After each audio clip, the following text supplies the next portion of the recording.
disrumpiendo nutricionalmente hacia una mejor salud.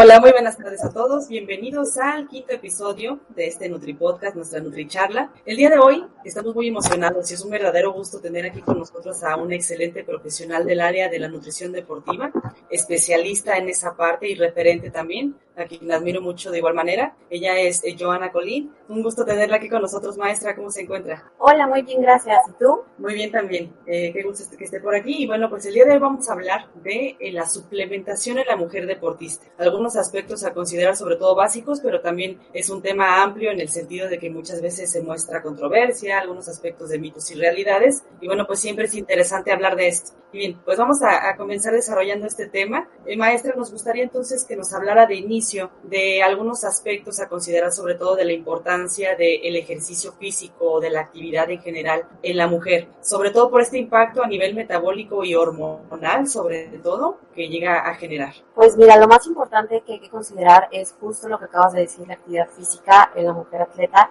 pero más allá de la actividad física que ya hacen, es considerar los puntos básicos, que es la variación que tienen en las fases del ciclo menstrual y aparte también lo que sucede con la suplementación, que es algo también muy muy importante, la carencia de algunas vitaminas, de algunos minerales, por ejemplo como el hierro, porque si bien sabemos, las mujeres atletas pues se alteran bastante con esta carencia del hierro, pierden un poco el rendimiento deportivo, entonces sí es muy importante conocer la suplementación deportiva, conocer todo lo que tiene que ver el trasfondo metabólico, fisiológico. Yo creo que más allá del respaldo científico, como muchos lo conocemos como nutriólogos, creo que lo más importante es conocer pues la fisiología, cómo se alteran, cómo se elevan o cómo se inhiben algunas cuestiones a nivel hormonal. Pero lo más importante, yo creo que como tú diste en el clavo, es los puntos básicos de lo que es a la parte ahora sí que hormonal de las mujeres atletas. Excelente. Entonces considera que esta parte, sobre todo dependiendo de la fase del ciclo hormonal en general, o incluyendo la menstruación también, tiene o está relacionada de alguna manera con el rendimiento al final del atleta. Sí, totalmente tiene un impacto significativo en cuanto a que si se va a alterar, va a aumentar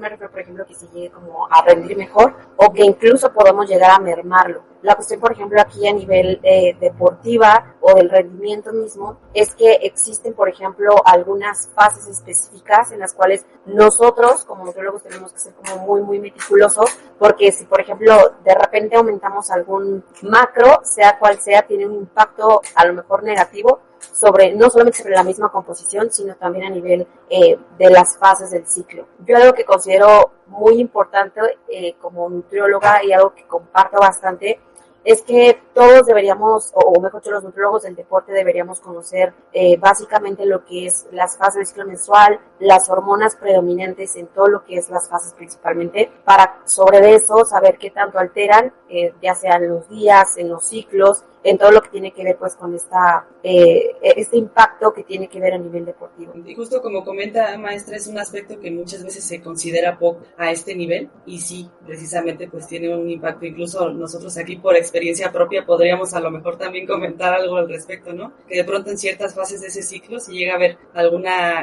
alteración a nivel de rendimiento, a nivel incluso emocional, que muchas veces sí genera ese impacto. Pero muy bien, maestra, entonces entrando ya como tal en materia de la suplementación, con respecto a todo esto que ya hemos comentado, ¿hay algún suplemento en específico que tenga una función de cubrir algo en cuestión necesaria para las mujeres? Sí, por supuesto. Por ejemplo, punto número 1, hay que considerar que no se merme o que no se vea, digamos, en baja calidad, por así decirlo, la proteína corporal. Entonces yo lo que trato de incluir bastante es esta cuestión del suero de leche o el whey protein como comúnmente lo conocemos. Eso es punto número 1. Punto número 2, ahora sí que los micronutrientes, que sería la parte del hierro, la vitamina D en los atletas, pero también sobre todo el inositol, que de hecho últimamente en el 2020-2021 ha estado con un boom increíble, y lo cual sorpresivamente pues ya vemos que ya se les manda a la mayoría de personas, o en este caso mujeres, que tienen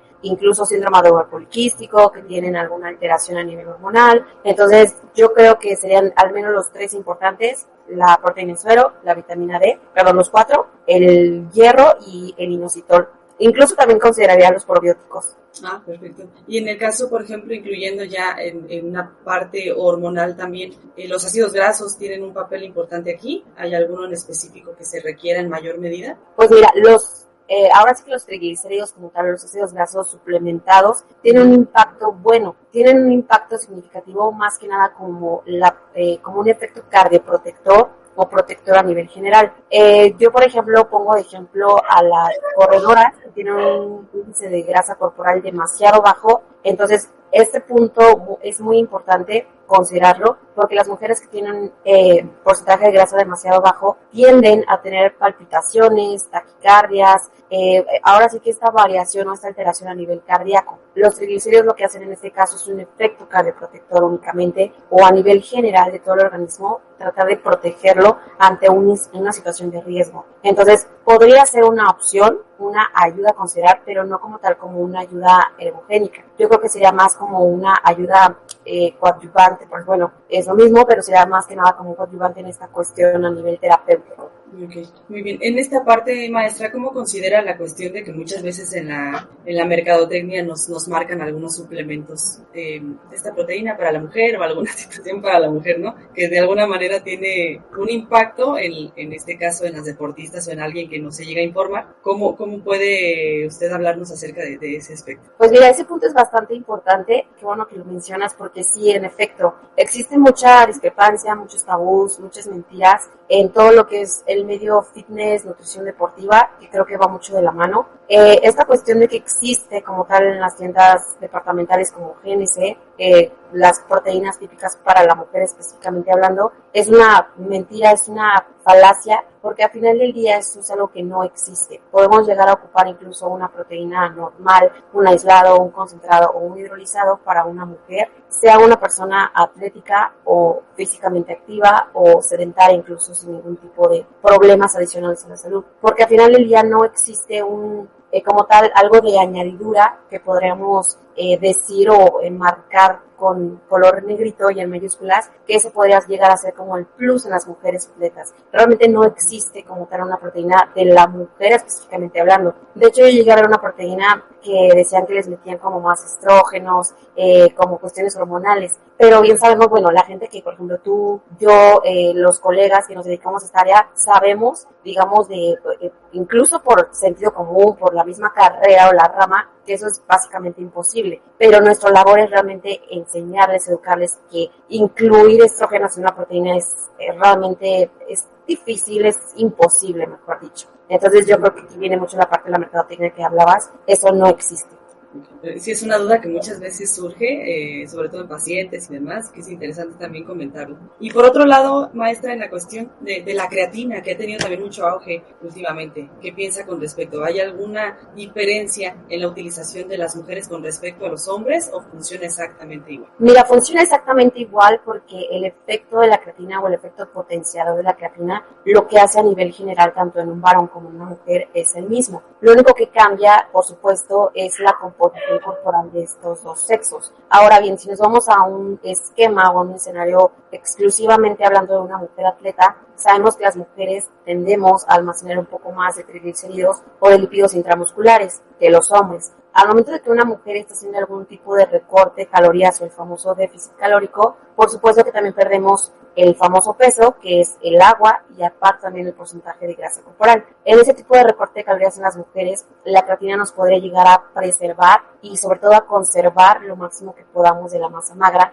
incluso un poco más que los hombres, principalmente por esta cuestión a nivel metabólica y sobre todo a nivel hormonal. Y es curioso porque justo la creatina funciona mejor cuando estamos en la fase ovulatoria, porque es cuando se eleva la hormona de crecimiento, y en estos casos se puede tener un impacto todavía un poco más alto en las mujeres que en los hombres. Exactamente. Y bueno, ya entrando también en esa parte, sobre todo el rendimiento, la cafeína en la mujer también es un aspecto que podemos hablar.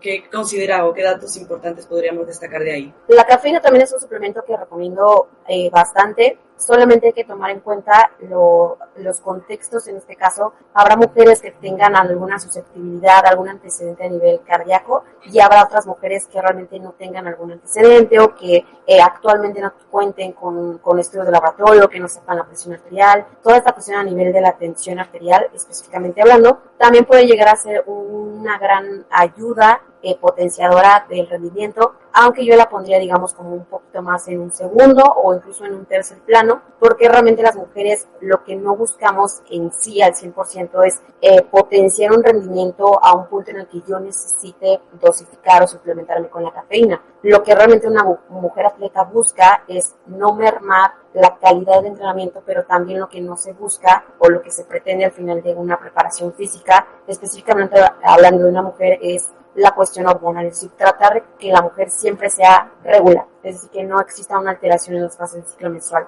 Y la cafeína aquí, digamos que no tiene un punto significativo sobre estas. Sobre todo tratar de amortiguar esa parte hormonal, ¿no? Que de pronto también sí está bastante, sí genera un impacto. Muy bien, y bueno, ya de todo esto que hemos hablado, maestra, también viene a reserva que nos comente un poco acerca ya de su libro, porque básicamente tiene mucho que ver con todo lo anterior que hemos estado comentando, que es el libro negro de los suplementos, ¿verdad? Es una guía bastante completa con respecto a toda esta parte de los suplementos, la cuestión controversial y demás que comentábamos de un inicio. Así es. Este libro contiene básicamente todos los suplementos que conocemos comúnmente en el mercado, la creatina, la cafeína, betalanina, incluso también tiene un apartado, digamos, un poquito más ya hasta abajo, acabando el libro, de los suplementos que no funcionan. Algunos suplementos que también actúan como coadyuvantes hacia la misma salud, ya depende bastante el giro o los objetivos de cada persona, pero ahí, por ejemplo, lo que tratamos de enfatizar bastante es justo la dosificación, qué tipo de suplementos sí funcionan, cuáles tienen un punto muy importante en lo que es la nutrición deportiva y cuál yo podría llegar a recomendar al 100% como la creatina, ¿no? Okay. Y con respecto a eso también, ya hablando también en la parte de suplementación y algunas otras situaciones que se presentan, dentro de eso también la hidratación tendría algún aspecto importante en la mujer, sobre todo por esta cierta retención de líquidos que llega a haber en alguna fase hormonal o en alguna fase del ciclo. ¿La hidratación cambia con respecto al ciclo también? Sí, por supuesto. Cuando llegamos al final, por ejemplo, los últimos días en la fase madura o en la fase lútea, empezamos a tener un poco más de retención hídrica. Aquí muchas personas creeríamos, en su momento hace algunos años atrás, que tendríamos que entre más retención, entonces quitábamos más agua. Y eso es totalmente lo contrario. Entre más tengamos retención hídrica a nivel intracelular, tenemos que aumentar el requerimiento hídrico precisamente para que no exista una merma sobre todo lo que tiene que ver el sistema osteoarticular. Existe, por ejemplo, ciertos procesos a nivel, no negativo al 100%, pero sí, por ejemplo, existe como tal ciertas, de una fase a otra, donde existe un rompimiento de hueso. Este rompimiento de hueso se lleva más a nivel celular que a nivel físico. Muchas personas lo creeríamos que es como literalmente hablando que se rompe el hueso, de que me rompí la pierna y ya no puedo entrenar. Este rompimiento es un poco más a nivel celular, que evita la formación de hueso viejo a convertirlo a hueso nuevo. Y el punto de la hidratación es algo muy, muy importante precisamente para que los músculos estén bien hidratados y como sabemos que todo está, digamos, como a nivel anatómico formado por cartílago, que el hueso, a nivel muscular, todo va en conjunto, entonces la hidratación tiene un punto bastante importantísimo. Y ahora precisamente que comenta maestra de la cuestión de articulaciones, de cartílagos y demás, también de pronto se escucha mucho que, sobre todo las mujeres, sí optan por algunos colágenos y demás situaciones, ¿no? El colágeno hidrolizado, de alguna manera que también tiene cierto auge, pero que no necesariamente tiene una función.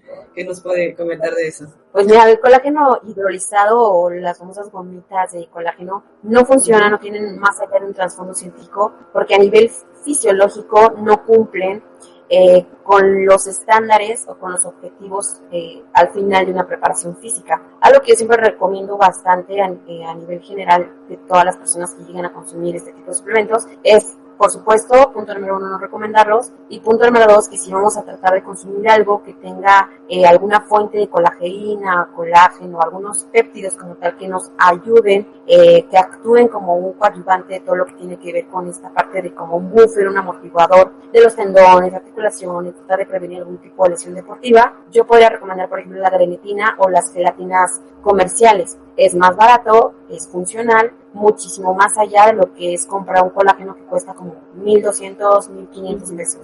Sí, exactamente. Y para eso también la vitamina D tiene una función que de alguna manera puede estar ligada a la parte de articulaciones, tendones y la salud en general de esa parte. Mira, más allá, yo creo que la vitamina D actuaría para evitar mermar un rendimiento deportivo.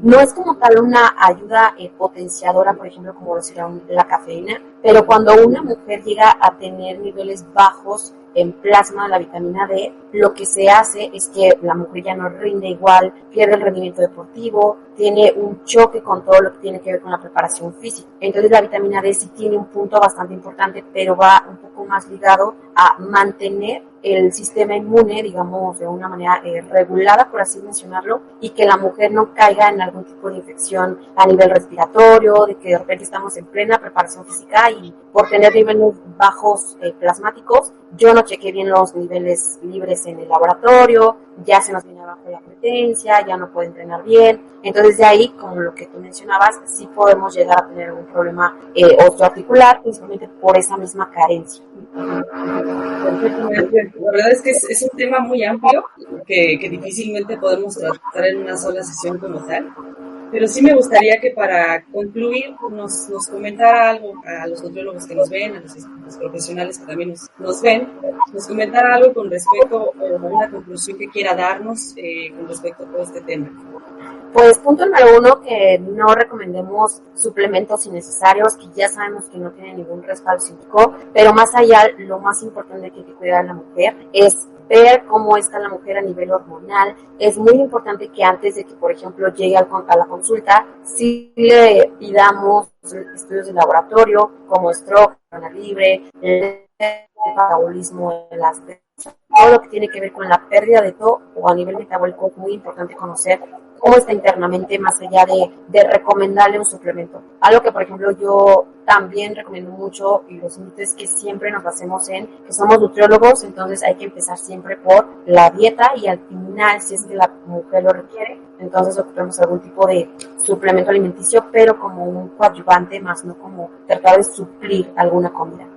Sí, eso es algo muy importante, porque muchas veces llegan los pacientes ya con esa intención de inmediatamente comenzar suplementación, siendo que, bueno, hay que priorizar de inicio la nutrición como tal real. Y maestra, pues un verdadero gusto que haya estado con nosotros, por su tiempo, muchas gracias también. Y bueno, básicamente el día de hoy concluimos con esto. Muchas gracias también a todos los que nos escuchan y nos ven. Nos vemos entonces el próximo martes con un nuevo episodio. Muchas gracias, maestra. Un gusto. Muchísimas gracias a ustedes por la invitación. Nos vemos muy pronto.